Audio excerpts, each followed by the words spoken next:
The heart of the Christian faith is the gospel.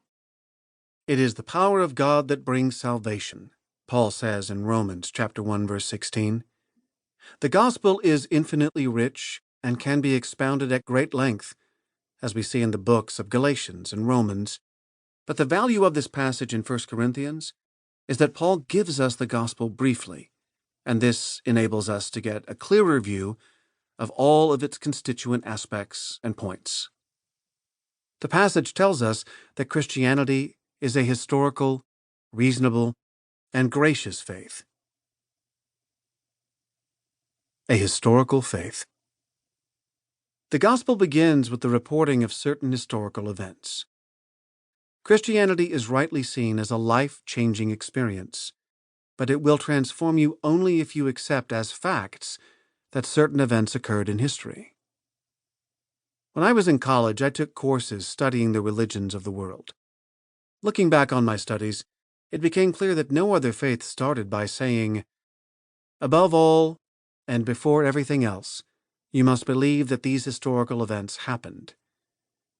Certainly all the religions had origin stories and accounts of various heroes of the faith, but such stories were provided primarily as examples to emulate.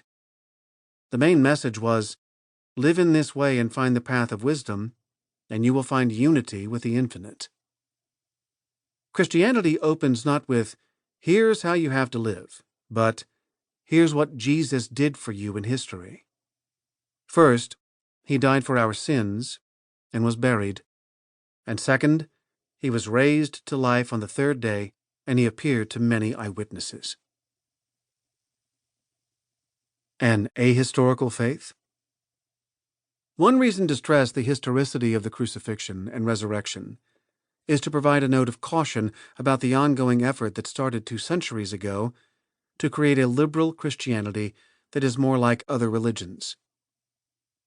In the early part of the 19th century, there was a movement to remove the supernatural elements from Christianity in order to align it more with modern sensibilities.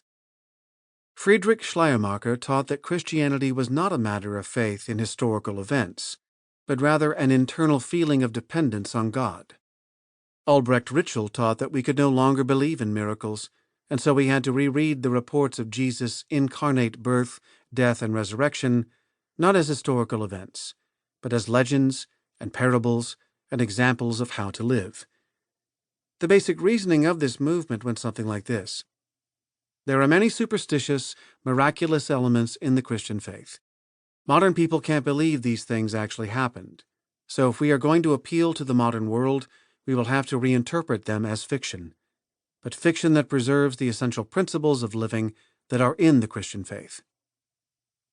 How did this program of modernization treat Easter, the doctrine that Christ was raised bodily from the dead?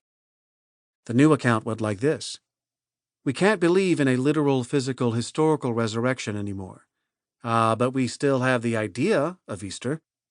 Doesn't nature itself teach you that after winter comes spring? That even in a disaster and after death there can be new beginnings?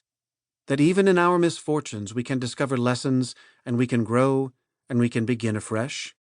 That's the principle of Easter. Liberal Christianity has taught that it doesn't matter whether these events in the story of Jesus' life actually happened. All that matters is that Christians be good, ethical people who love others and make the world a better place. This is an effort to create a non-historical faith, one that isn't grounded in what God has actually done in history, but only in what we do and how we live. Liberal Christianity even tries to read itself back into history as the original, true Christianity. It claims that the original Jesus was simply a human teacher of justice and love. Only decades later did these miraculous, supernatural elements get introduced into the legends about his life, and only then was he presented as a Son of God who rose from the dead. In this telling, the original faith was not about miraculous historical events, but rather was simply an ethic of love.